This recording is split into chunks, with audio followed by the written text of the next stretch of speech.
नमस्कार मित्रांनो, आज आपण पाहणार आहोत अष्टकवर्ग आणि प्रगतीचा काळ. विषय साधा आणि सरळ आहे. मात्र ज्या ज्योतिषांना अष्टक नसेल तर त्यांनी कृपया हा व्हिडिओ पाहू नये.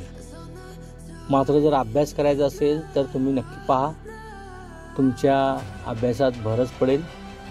हा अभ्यासक्रम म्हणण्यापेक्षा प्रत्येक व्यक्तीच्या जीवनामध्ये घडणाऱ्या गोष्टी याच्यामध्ये एक भाग आहे, तो म्हणजे पैसा, धन. नुसतं धन असलं की सुख मिळतं, अशा प्रकारची धारणा प्रत्येकामध्ये आहे. आता याच गोष्टीला आपण पुढे जाणार आहोत. धनाचं सुख घेणार कोण आहे तर आपण स्वतः घेणार आहोत. म्हणजे आपल्या आयुष्यामध्ये केव्हा धनाची प्राप्ती होईल हे महत्त्वाचं आहे. पण त्यासाठी आपल्याला थोडंसं आपल्या आयुष्याबद्दल, आपल्या आयुबद्दल माहिती हवी आहे. जर आपल्याला त्या आयुबद्दल माहिती नसेल तर मात्र आपल्याला नेमका पैसा केव्हा येणार किंवा सुखाची प्राप्ती कधी होणार हे आपल्याला सांगता येणार नाही. येथे मी आयुसाठी 2 भाग घेतलेले आहेत. भिन्नाष्टकाचा वापर केला आहे, ग्रहांच्या आणि अष्टक वर्गातल्या सर्व बिंदूंचा सुद्धा वापर केलेला आहे. हे आपल्याला जर समजून घ्यायचं असेल तर पहिल्यांदा आपल्याला त्या व्यक्तीच्या आयु किती आहे अंदाजे आपल्याला काढावं लागेल. अष्टक वर्गावरनं हे काढता येतं, ते आपण पाहूया. येथे लग्न जे आहे त्याचा विचार केलाय. लग्न ते अष्टम या 2 गोष्टीचा विचार केलाय आपण. त्याच्यानंतर सूर्याष्टकामध्ये सूर्यापासून अष्टम भाव आपण मोजत गेलो तर किती येतात गुण ते पाहिलं.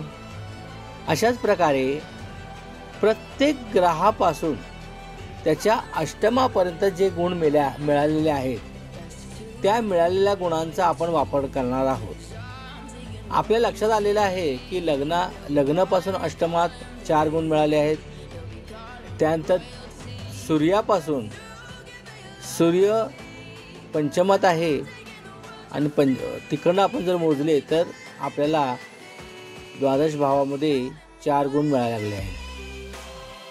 असंच जेव्हा आपण पुढे जातो, चंद्रापासून पुन्हा आपण बघितलं, चंद्रसुद्धा पंचमात आहे, त्याच्यापासून आपण बघितलेलं आहे. आता ही पत्रिकेचं विश्लेषण करण्यासाठी जी पत्रिका मी घेतलेली आहे ती पत्रिका म्हणजे अनिल धीरूभाई अंबानी यांची पत्रिका आहे. त्याच्यात आपण सर्व भिन्नाष्टकाचा वापर करून त्या ग्रहांपासून अष्टमाचा जितके गुण मिळाले आहेत ते गुण घेतले आहेत. एकूण सगळ्यांचे गुण जर आपण बघितले तर 29 गुण येतात आणि त्याच्यानंतर त्या 29ला 15ने गुणून त्याला 7ने भागल्यावर 62.42 काहीतरी येतात. म्हणजेच काय तर त्याची आयु मर्यादा ही दिलेली आहे 62. याचा अर्थ असा नव्हे की 62 वर्षामध्ये समोरच्याला मृत्यू वगैरे येईल, पण तो काळ त्याचा फार वाईट जातो, खूप त्रासदायक जातो आणि या काळामध्ये आरोग्याची तक्रारसुद्धा निर्माण होते आणि अशा प्रकारे त्याला त्रास होतो.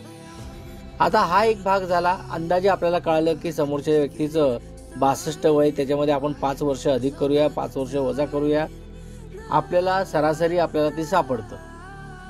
आता आपण पुढे बघूया. दीर्घायू, मध्य आयु आणि अल्पायू आपण अंदाज घेतलेला आहे, पण पराशरीमध्ये आणखीन एक पद्धत सांगितली आहे, त्याचा आपण सुद्धा वापर करणार आहोत. या इथे मी धीरूभाई अंबानीची पत्रिका दिलेली आहे आणि त्यानंतर आपण ठरवलेलं आहे की लग्न आणि अष्टम या राशी चर, स्थिर का द्विस्वभाव राशी आहेत हे पाहायचं आहे आणि त्याप्रमाणे त्या कोष्टकात पाहायचं आहे. तुम्हाला इथे चर राशी सुद्धा दाखवलेली आहे, स्थिर राशी कुठली आहे ती सांगितलेली आहे आणि द्विस्वभाव राशी कुठली आहे ती पण सांगितलेली आहे. आपण पुढे गेलो, पाहिलं. आता आपल्याला बघायचं लग्नेश आणि अष्टमेश. लग्नाचा स्वामी शनी, द्वादश भावात आहे आणि अष्टमाचा स्वामी पंचमात आहे वृषभ राशीमध्ये.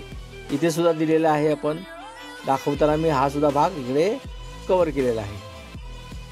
त्यानंतर आपला चंद्र आणि शनी ह्या कुठल्या राशीत आहेत ते बघायचं आहे. चंद्र आणि शनी याचा वापर केला. चंद्र मेष राशीत आहे, शनी धनु राशीत आहे. म्हणजेच आपल्याला काय झालंय की ज्या राशी आपल्याला मिळालेल्या आहेत, चर असल्यावर मध्य आयु दाखवलेला आहे. चर राशी, चर आणि स्थिर राशी मध्य आयु दाखवलेला आहे. त्यानंतर लग्नेश द्विस्वभाव राशीत आहे आणि अष्टमेश हा स्थिर राशीत आहे. म्हणजे आपल्या इथे द्विस्वभाव आणि स्थिर राशी भेटलेली आहे दीर्घायुचं. आणि चंद्र ही धनुराशीमध्ये आहे, म्हणजे द्विस्वभाव राशीत आहे. आणि चंद्र मेष राशीत आहे, चर राशीत, आणि शनी धनु राशीत आहे. हे अल्प आयु दाखवलेलं आहे. याचाच अर्थ 40 ते 90 हा कालावधी त्यांच्या जीवनातला दाखवलेला आहे. या दाखवल्यावर आपल्याला एवढं कळालेलं आहे की या व्यक्तीचं वय हे 60 वर्षाच्या पुढे जाणार. आत्ता सध्या त्यांचं वय 65च्या आसपास आहे. मग आपण अंदाज धरू शकतो की या व्यक्तीचं वयोमान आपल्याला अंदाज आलेला आहे. आता या वयोमानाला आपण कसं पकडणार की त्या व्यक्तीच्या जीवनामध्ये प्रगतीचा काळ कुठला आहे तो, तर ते बघण्यासाठी आपल्याला पुढे जावं लागेल. इथे पहा, आपण आपल्याला जे मिळाले होते, आपण 90 वर्ष आयुष्य धरलं आणि त्याला 4 मध्ये विभाग केले, तर प्रथम, द्वितीय आणि तृतीय भाव प्रत्येकाला सर्वाष्टकामध्ये किती किती गुण मिळाले आहेत ते आपण इथे लिहिलेले आहे. आता या गुणाप्रमाणे आपल्याला हे पण कळतंय की 90 वर्षाचा जर आपण 4 भागात केलं तर 22/5 म्हणजे 22 वर्ष आणि 5 महिने हा कालावधी, म्हणजे 6 महिने, कालावधी 6 महिने मिळतो. आणि हे आपण पाहिल्यानंतर आपल्याला लक्षात येते की कुठल्या कालखंडामध्ये या व्यक्तीचं होणार. म्हणजे प्रथमतः इथे बघा 25, 29 आणि 40 हे बालपण आहे, हे युवा आहे, चतुर्थ, पंचम आणि षष्ठ, आणि प्रौढ 26, 25 आणि 29, आणि वृद्ध दाखवलेलं आहे दशम, एकादश आणि द्वादश या भावामध्ये आपल्याला दाखवलेलं आहे. याचाच अर्थ असा झाला की जास्तीत जास्त बिंदू कशात मिळाले आहेत बघा, किंवा रेषा म्हणा, 37 मिळाले आहेत दशम भावाला, आणि त्याच्याहून जास्त हे 40 मिळाले आहेत तृतीय भावाला. जेथे जास्तीत जास्त गुण आहेत त्या तिकडनं सपोर्ट नेहमी मिळत असतो. म्हणजेच काय, तर त्यांच्या भावाकडनं या व्यक्तीला भरपूर सपोर्ट आहे. ही व्यक्ती कशी वागते हे महत्त्वाचं नाही आहे, त्यांच्या भावाचं जे प्रेम आहे किंवा आशीर्वाद आहे किंवा त्यांच्याबद्दलचं जे एक आकर्षण आहे हे नक्कीच आहे, इथे दिसतंय. आता आपण पुढे बघूया की या पत्रिकेमध्ये आता गोचरीचा ग्रह, म्हणजे ज्या ज्या वेळेला मीन राशीमधून गुरुचं भ्रमण होईल त्या वेळेला त्या व्यक्तीला भरपूर लाभ होतात. मीन राशी इथे तृतीय भावात आहे बघा. तृतीय भाव काय आहे, छोटे मोठे व्यवसाय आहेत, प्रवास आहे, भावंडे आहेत, या सर्वांचा विचार इथून केला जातो. आणि रोगासंदर्भात सुद्धा येथे विचार केला जातो. शेवटचा जेव्हा व्यक्तीचा मृत्यूकाळ येत असेल त्यावेळेला त्याचा मृत्यूकाळ कसा असेल त्याप्रमाणे इथे पाहिलं जातं. हा आपल्याला कळाल्यानंतर एवढं तर कळलेलं आहे की या व्यक्तीच्या पत्रिकेमध्ये जास्त काय असं मोठेपणा काय दिसत नाही आहे. कारण प्रत्येकाला 30पेक्षा कमी गुण मिळालेले आहेत. फक्त दशम भाव आणि एकादश भाव या दोघांनाच मिळालेला आहे. पण दशम भावापासून एकादश भाव, माफ करा, तृतीय भावापासून दशम स्थान कितीपर्यंत येते मोजा. तृतीय 1 2 3 4 5 6 7 8. म्हणजेच काय तर तृतीय भावापेक्षा दशम भावामध्ये 37 आहे. त्याच्यामुळे या भावाला त्रास होणार नाही. जर अष्टमात म्हणजे तृतीयाच्या अष्टमात जर असता 40च्या वरती तर मात्र या भावाला त्रास झाला असता. याचा अर्थ इथे त्यांच्या भावंडांना त्रास होणार नाही हे दाखवते. आणखीन एक गोष्ट सांगायची आहे ती पहा. दशम भावातील सर्वाधिक जास्त बिंदू व्यवसायाला पूरक आहे. आपण पाहिलं हे व्यवसाय पूरक आहेत, पण तो तेवढा पूरक आहे का? नाही. कारण त्याच्या लाभ भावात म्हणजे एकादश स्थानामध्ये 23 रेषा आहेत, ते जास्त नाही आहेत. दशमापेक्षा एकादश भावामध्ये जास्त रेषा असतील तर मात्र या व्यक्तीला भरपूर फायदा झाला असता, त्याचं आणखीन काहीतरी कल्याण झालं असतं हे दाखवलं असतं. आता इथे कसं आहे, एकादश भावामध्ये 23 आणि द्वादश भावामध्ये 22 फक्त एका रेषेने कमी आहे. याचा अर्थ या व्यक्तीचा जेवढा जमा आहे तेवढा खर्च सुद्धा जास्त आहे.